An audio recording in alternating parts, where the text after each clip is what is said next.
I'm Ireti Oluwa Olorundare, your audiovisual teacher for civic education, and I'll be taking you civic education for senior secondary school 1 students.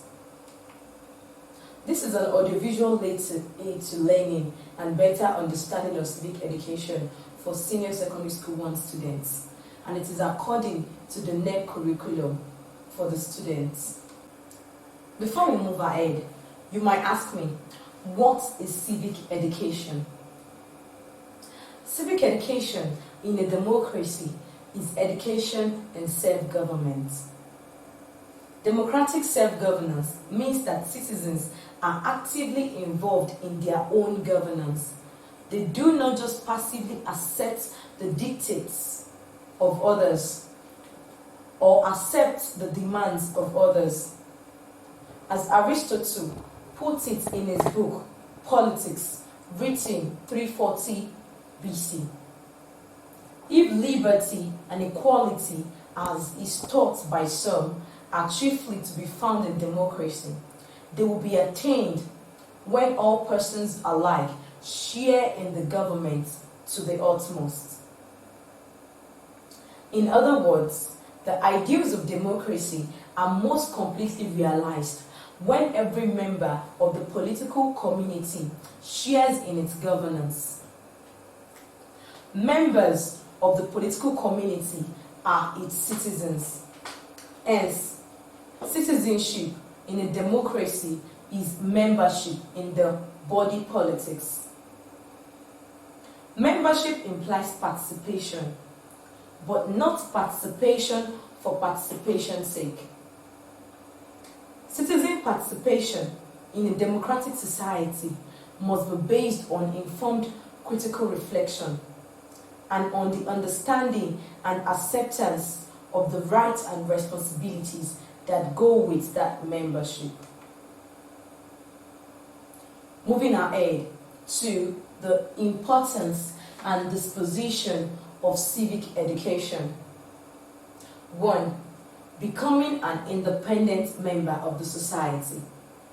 That is, civic education helps an individual to become an independent member of the society.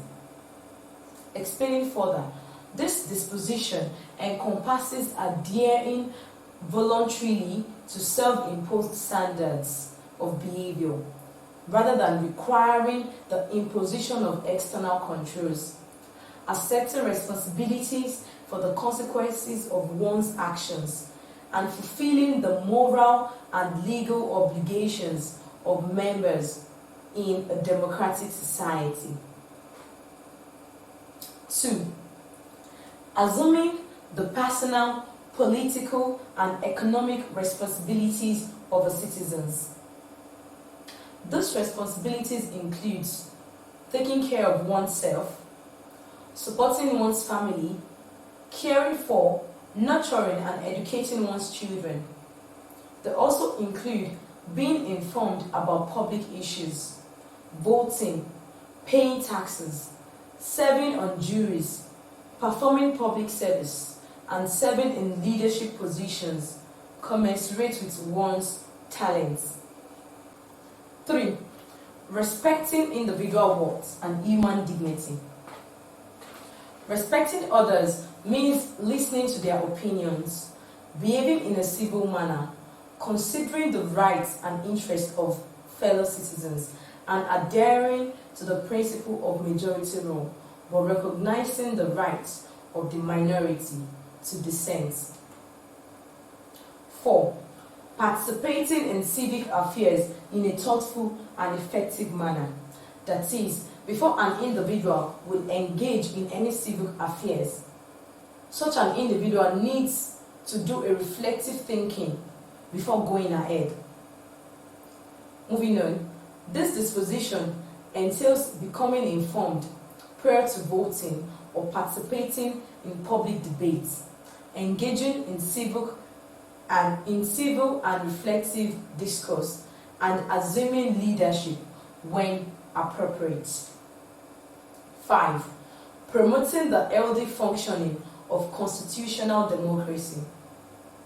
This disposition encompasses being informed and attentive to public affairs, learning about and deliberating on constitutional values and principles, monitoring the adherence of political leaders and public agencies to those values and principles, and taking appropriate action if adherence is lacking. This disposition also inclines the citizens to walk through peaceful legal means to change laws that are thought to be unwise or unjust. Now, we're going ahead to definitions of civic education. Several individuals have given their own definitions of civic education, and these are some of them. 1. Civic education is the branch of political science that deals with civic affairs and the rights and duties of citizens. That is a view of civic education. Another view of perspective is that civic education is the study or science of the privileges and obligations of citizens. Another view is that civic education, in its broadest definition, means all the processes that affect people's beliefs, commitments, capabilities, and actions as members or prospective members of communities. Civic education needs not be intentional or deliberate. Institutions and communities transmit values and norms without meaning to. And lastly on my list, civic education means aiming at the development of a citizen. And this was said by Elizabeth Lin, a senior research fellow at Valparaiso University. Moving ahead to the themes under civic education for senior secondary school 1 students. The first theme is our values.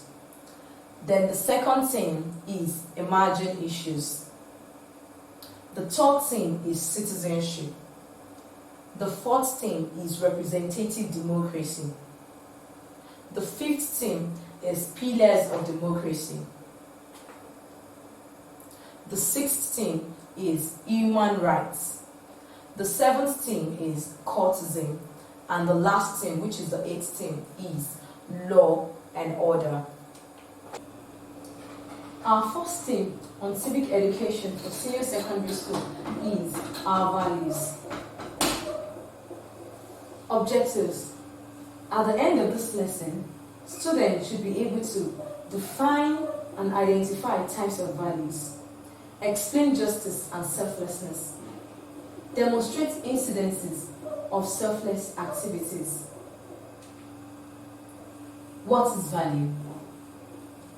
Value is a belief, a mission, or a philosophy that is meaningful, whether we are consciously aware of them or not.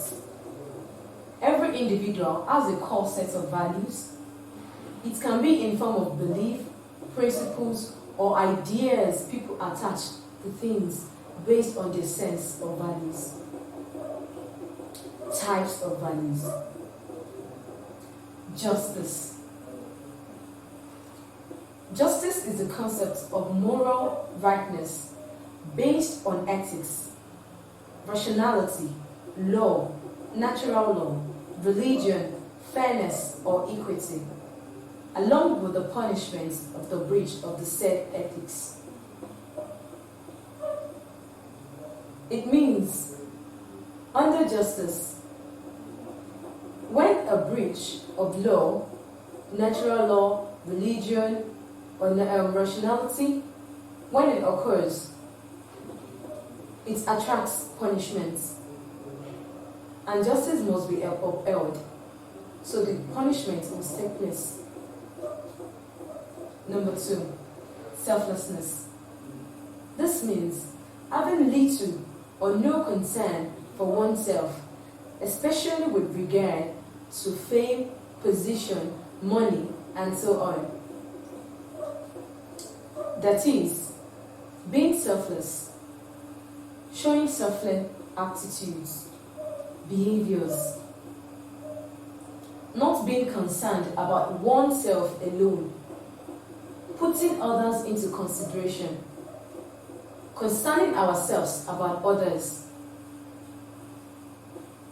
thinking of how to help others irrespective of our positions, our fame, our religion, going all out to help others. These are the attributes of selflessness. Number 3, honesty. What is honesty? In plain meaning, honesty is to admit or to give information according to the facts and the truth.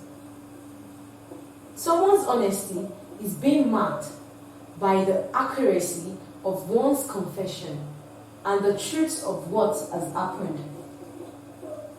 That is, giving a true account of an event, not over-exaggerating